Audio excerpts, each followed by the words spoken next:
నమస్తే, నేను మీ జేకే. వెల్కమ్ టు హాసా టీవీ.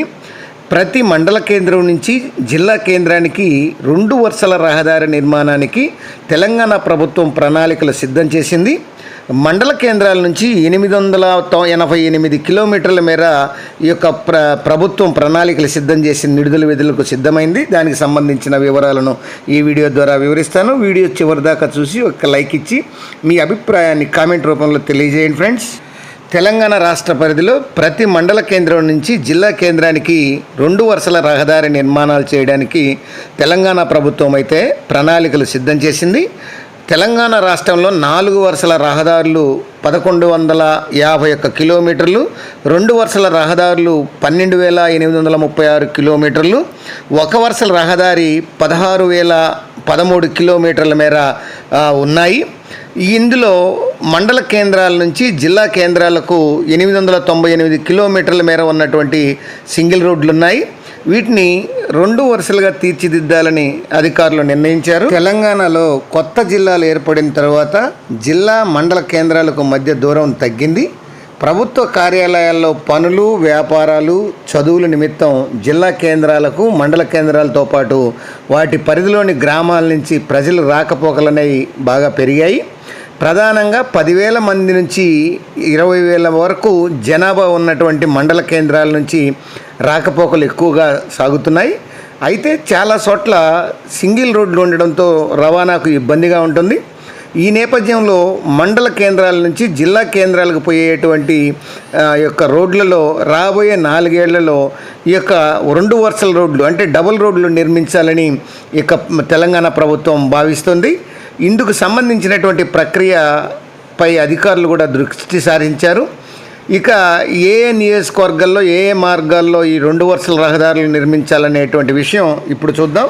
పాత నల్గొండ జిల్లా పరిధిలోని దేవరకొండ నియోజకవర్గంలో 21.40 కిలోమీటర్లు, భువనగిరిలో 20.90 కిలోమీటర్లు, ఆలేరులో 22.20 కిలోమీటర్లు ఈ యొక్క 2 వరుసలుగా నిర్మించాలని నిర్ణయించారు. అలాగే పాత మహబూబ్ నగర్ జిల్లా పరిధిలో అచ్చంపేటలో వచ్చేసి 54.40 కిలోమీటర్లు, అలంపూర్లో వచ్చేసి 36.80 కిలోమీటర్లు, గద్వాల్లో వచ్చేసి 27.30 కిలోమీటర్లు ఈ యొక్క 2 వరుసలుగా నిర్మించాలని, అట్లానే పాత మెదక్ జిల్లా పరిధిలో నారాయణఖేడ్లో వచ్చేసి 35.80 కిలోమీటర్లు, నర్సాపూర్ పరిధిలో వచ్చేసి 39.00 కిలోమీటర్లు, దుబ్బాకలో వచ్చేసి 50.86 కిలోమీటర్లు ఈ యొక్క రోడ్లను 2 వరుసలు చేయాలని, అట్లనే పాత రంగారెడ్డి జిల్లా పరిధిలో వచ్చేసి వికారాబాద్లో 38 కిలోమీటర్లు, పరిగిలో వచ్చేసి 22 కిలోమీటర్లు చేయాలని, అట్లానే పాత ఉమ్మడి ఈ యొక్క నిజామాబాద్ జిల్లాలో వచ్చేసి ఎల్లారెడ్డిలో వచ్చేసి 13.81 కిలోమీటర్లు, కామారెడ్డిలో వచ్చేసి 6.76 కిలోమీటర్లు, అట్లానే పాత ఆదిలాబాద్ జిల్లాలో ఆసిఫాబాద్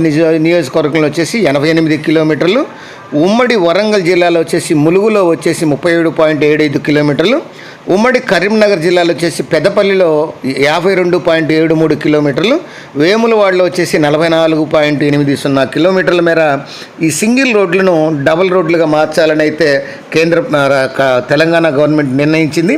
ఇప్పుడు జిల్లాల వారీగా డబుల్ లైన్లుగా మారినటువంటి రోడ్లు కిలోమీటర్లు చూద్దాం. కరీంనగర్ జిల్లాలో వచ్చేసి 73.39 కిలోమీటర్లు డబల్ రోడ్డుగా మారనుంది. మహబూబ్ నగర్ జిల్లాలో వచ్చేసి 218 కిలోమీటర్లు డబల్ రోడ్లుగా మారనున్నాయి. మెదక్ జిల్లాలో వచ్చేసి 140.60 కిలోమీటర్లు డబల్ రోడ్డుగా మారనున్నాయి. ఖమ్మం జిల్లాలో వచ్చేసి 44 కిలోమీటర్లు మారనున్నాయి. అట్లనే నల్గొండ జిల్లాలో వచ్చేసి 75.20 కిలోమీటర్లు డబల్ రోడ్డుగా మారనున్నాయి. ఆదిలాబాద్ జిల్లాలో వచ్చేసి 157.50 కిలోమీటర్లు డబల్ రోడ్డుగా మారనుంది. వరంగల్లో వచ్చేసి 97.06 కిలోమీటర్లు డబల్ రోడ్డుగా మారనుంది. నిజామాబాద్లో వచ్చేసి 20.57 కిలోమీటర్లు ఈ యొక్క డబల్ రోడ్డుగా మారనున్నాయి.